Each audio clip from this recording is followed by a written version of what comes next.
Yes, Brian.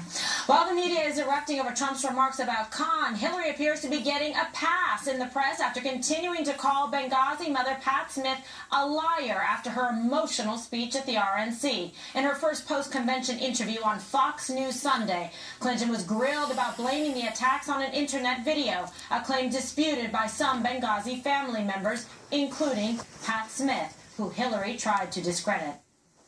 I understand the grief and the incredible sense of loss that can motivate that. As other members of families who lost loved ones have said, that's not what they heard. I don't hold any ill feeling for someone who, in that moment, may not fully recall everything that was or wasn't said. Meanwhile, John Teagan, a security contractor who was actually there, denied the Benghazi attacks, slams Clinton for dodging responsibility. She's directly responsible because she's, regardless, I know now she says, well, it wasn't her ball. Yes, it is your ball. You're the leader. That's your job. So make sure everybody's safe. You're the Secretary of State, and it's your overall job to make sure all your employees are taken care of. Yeah, you can't just sit behind a wall, but at least make sure that when you are behind the wall, you're adequately protected. All right, and that was Brian Kilmeade's interview on Fox and Friends earlier. How did you find that out? Yes, well, a little bird told me his name was BK. Yes. Serious stuff, and I will say this. It's true that Hillary Clinton handled her controversial situation in a very professional, political way, someone who's been in the business for 40 years, and if that's what you want, but she certainly spun her way out of it. She essentially is saying, in a nuanced way, she's not telling the truth. Whether she doesn't remember, right, but I know I didn't say it. But there are other people that said she did exactly say that.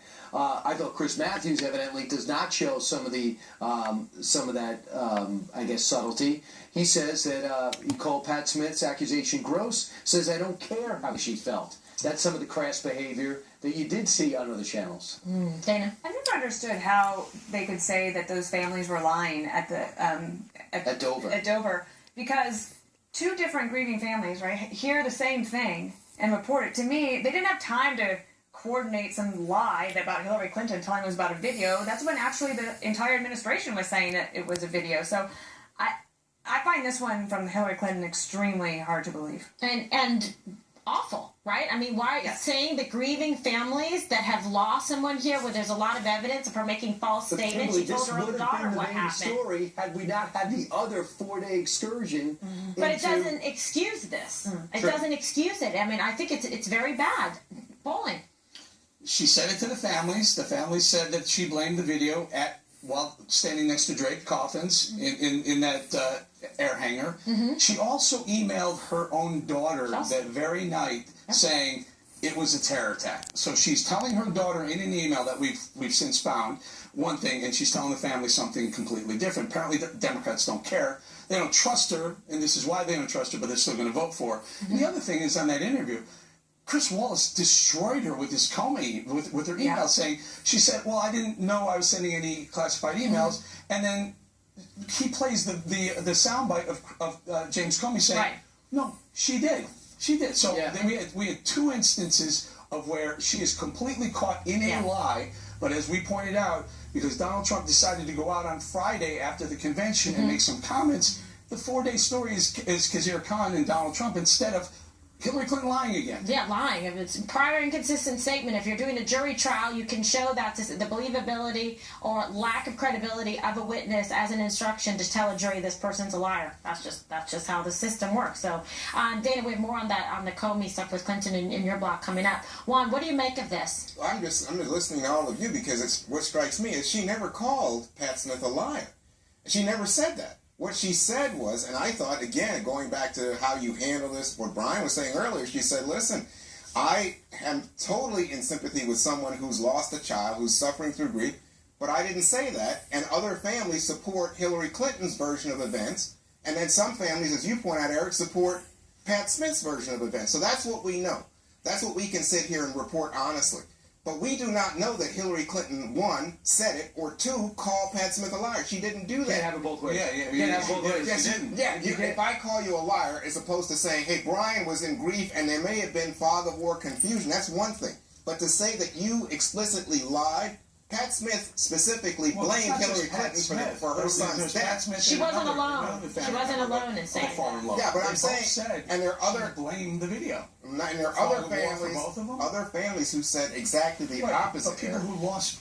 Yes, other families who lost. All of them. She had a fog of war. And all I'm saying is, to be fair to both of us, there's an inconsistent reportage here from families of fallen people. So I don't know for sure what happened. What I see here, the whole administration.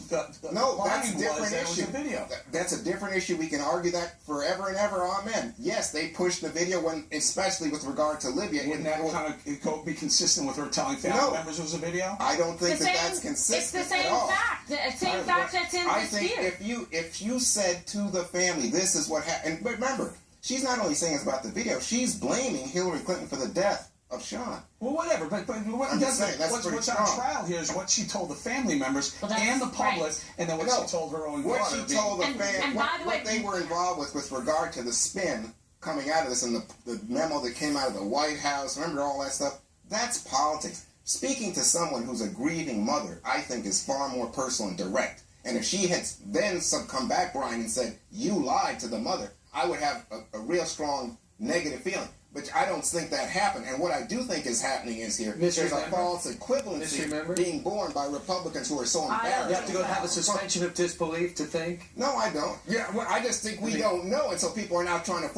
there's an equivalency. She lied and he lied. No, forget it. No, but it seems like a little bit of like selective, family consideration to say, okay, we're upset here in this case about the crimes, but not about these families who lost the loved ones. And I got to tell you something. When you think about Hillary Clinton really in close proximity making a statement about what happened, what she knew went on that night, and sending that email to her daughter Chelsea, that's the closest time frame from the actual terror attack that she says exactly what happened. And it's later after they spin it and politicize it and try and make her absolve from any